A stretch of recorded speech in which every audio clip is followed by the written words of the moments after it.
Mr. Homan, you have time for a few? My friends. How you doing? A couple. I'm on my way to a meeting. So since you came back into the White House, do you use Signal or any other encrypted apps to communicate with administration officials? I got no comment on that. Sir, are you concerned that the English language social media posts pushing immigrants to use the CBP Home app aren't reaching a predominantly Spanish language speaking population? Working on that right now.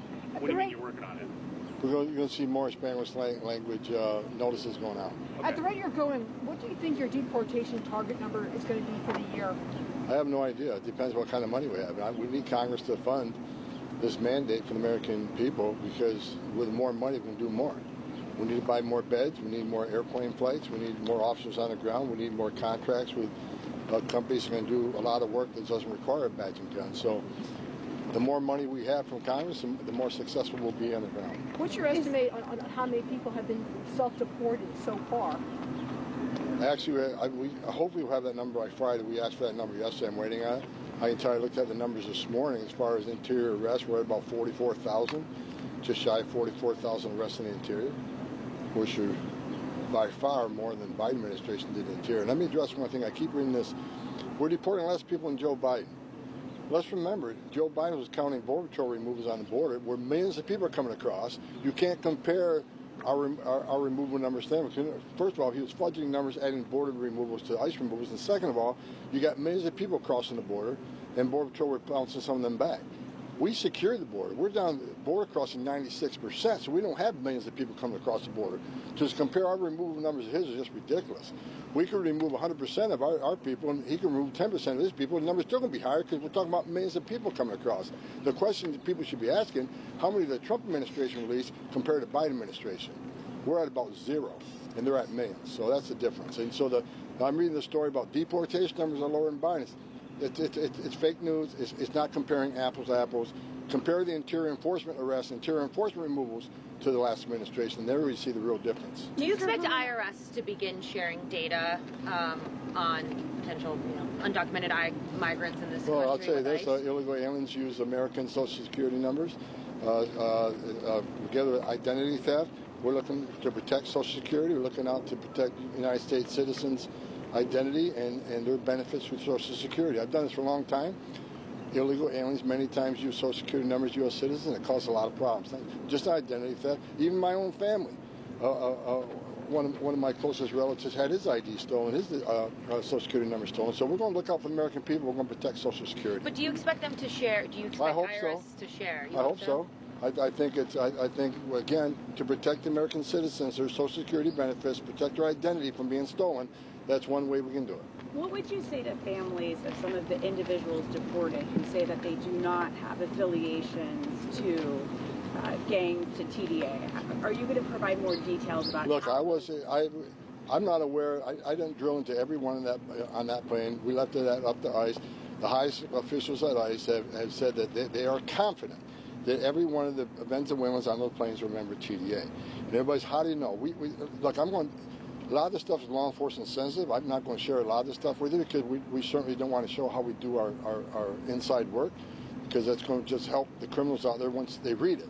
But I can tell you hundreds and hundreds of hours were spent on investigations, whether it's looking at their criminal history, whether it's looking at immigration history, whether looking at undercover videos, whether it's talking to informants, whether it's talking to other members of the gang who gave sworn statements. There's a lot of ways that this was done. A lot of time was spent doing this.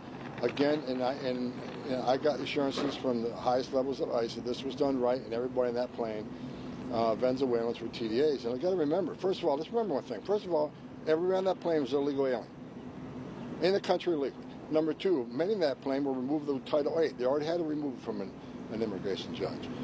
And again, we're talking about terrorists. TDA and MS-13 was on the plane. They've been designated terrorist organizations. These are not good people.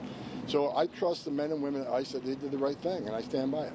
How much focus right now is the administration putting on those who have committed crimes versus those who have not committed crimes, who are immigrants in the country? I didn't hear that question. How much focus is the administration putting on those who have committed crimes versus those who have not committed crimes? Well, the prioritization is those who are public safety threats and national security threats. And let me share it with you, because we just did an operation in Boston. 370 apprehensions. Most of them were criminals, but many were collaterals. Majority of criminals. How come the collaterals? I've said this 1,000 times. Sanctuary cities are going to get exactly what they don't want. More agents in the community and more collateral arrests. Why? Because if we can't get access to the bad guy in the county jail, if they're going to choose to release him in the public, which is just, releasing a public safety threat in the public it's just dumb to begin with, because it puts the public safety at risk, right? But when you release that public safety threat back in the public, that means we got to go find him. When we find him, most likely he's with others. And if they're in the country illegally, they're coming too. Because we're not going to tell ICE to ignore the oath that you took to enforce immigration law and walk away from illegal alien, like the last administration does. So if you want to force us in the communities, fine, we'll go. But collateral arrests will increase because we're going to run into illegal aliens while we're in the course of looking for those targets. So again, you want to decrease the collateral arrests, you want to decrease the non-criminals, and let us in the damn jail. You said many are collateral. Can you put a number to that, a percentage? I don't have the number. I can tell you the majority were criminals, like criminal histories. And we got to remember, we arrested, I think there were 4 people, convictions for murder, homicide. We arrested child sex predators. We arrested drug traffickers and gun traffickers. We seized guns. We seized drugs. That's a great thing about President Trump, is all the government approach. It's a game changer. Because when we do these operations, we find an illegal alien with narcotics. DEA's right there to prosecute the case. We find the guns, ATF's right there to prosecute the gun cases. And of course, ICE will continue to prosecute re-entries after removal. So we get a lot of prosecutions out of these operations. Again, the reason why we focus on sanctuary cities is because they're the most dangerous places, because they release public safety threats back into the public. We're a cooperating jurisdiction. We don't have that much of a concern or that big a target of criminal aliens walking the streets. President Trump has made a commitment to American people. We're going to decrease illegal alien crime in the city. We're going to concentrate on public safety threats and national security threats. The data proves what we're doing. We're going to keep President Trump's promise to American people. He was given the mandate to do this. Number one issue, secure the border and deal with illegal alien crime in this country, and that's exactly what we're doing. What's your reaction? I really got to run. I'll be on in a little bit with the